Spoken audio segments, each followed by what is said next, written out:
sa panalangin papuri na ipagkakaloob na natin sa Bagong Jerusalem, pinampuri at sa interpretasyon ng text. Panghampag.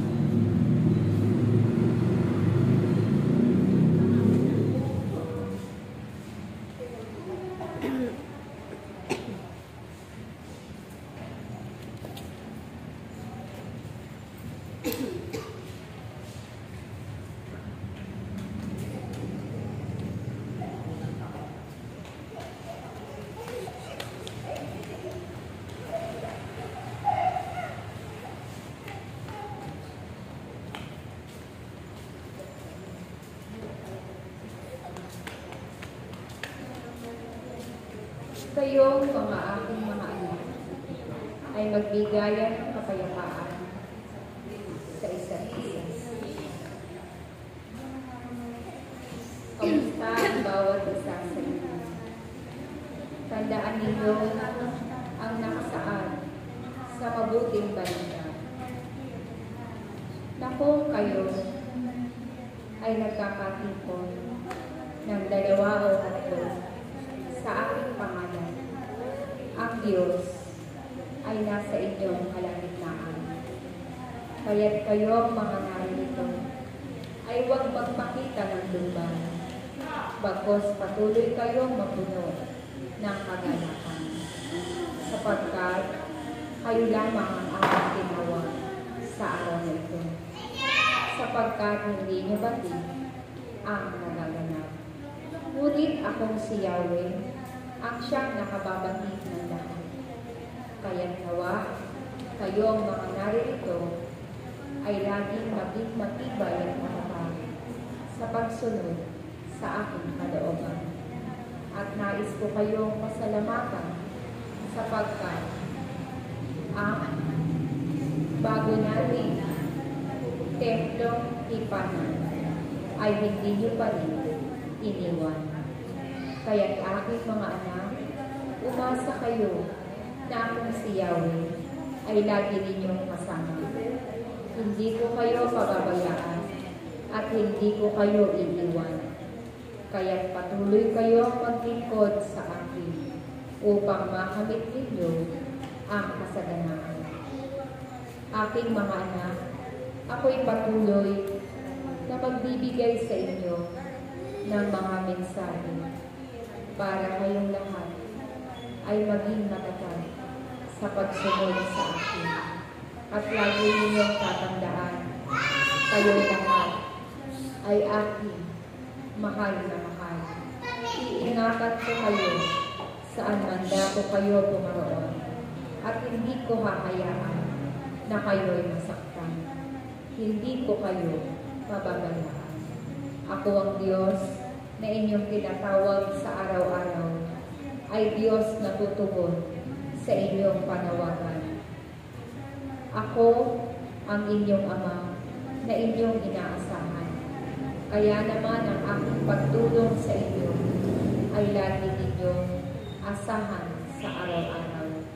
Huwag kayong malulungkot sa munti man kayo ngayon sa inyong bilang, sapagkat batid ko ang laman ng inyong kalooban, kung paano kayo nais makasunod sa akin, at iyan ang aking pinasasalamatan. Patuloy kayong umunawa ng inyong mga kapatid na hindi pa nakakaunawa sa aking gawain. Patuloy kayong magbigay ng pag-ibig sa mga tao hindi pa umiibig sa akin. At higit sa lahat, huwag kayong magbibigay ng hatol sa inyong kapwa, sapagkat ang Diyos na namatay at nabuhay na maguli ang siyang hahatol sa inyong ginagawang mabuti at masama.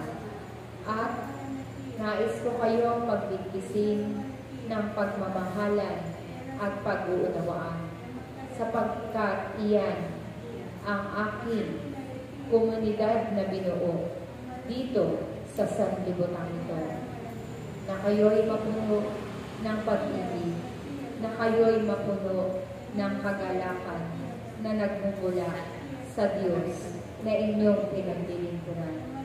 Marami pa kayong pagsubok na mararanasan. At sa bawat pagsubok na iyan, naway maipakita ninyo ang inyong katapatan sa pagsunod sa akin. At sinasabi ko sa inyo, huwag kayong bumitaw sa paglilingkod sa akin. At kahit man kayo ay naiwan ng inyong kapatid, huwag kayong malulungkot, sapagkat siya ay masaya na paparoon doon sa aking kaharian, at siya'y aking makakapili magpakailanman. Kaya't sinasabi ko sa inyo, habang kayo'y nabubuhay dito sa mundo, gumawa kayo ng kabutihan. Umibig kayo sa inyong kapwa, at patuloy kayong mag-alay ng inyong sarili sa pagsunod sa kalooban ng inyong Ama na kapangyarihan sa lahat.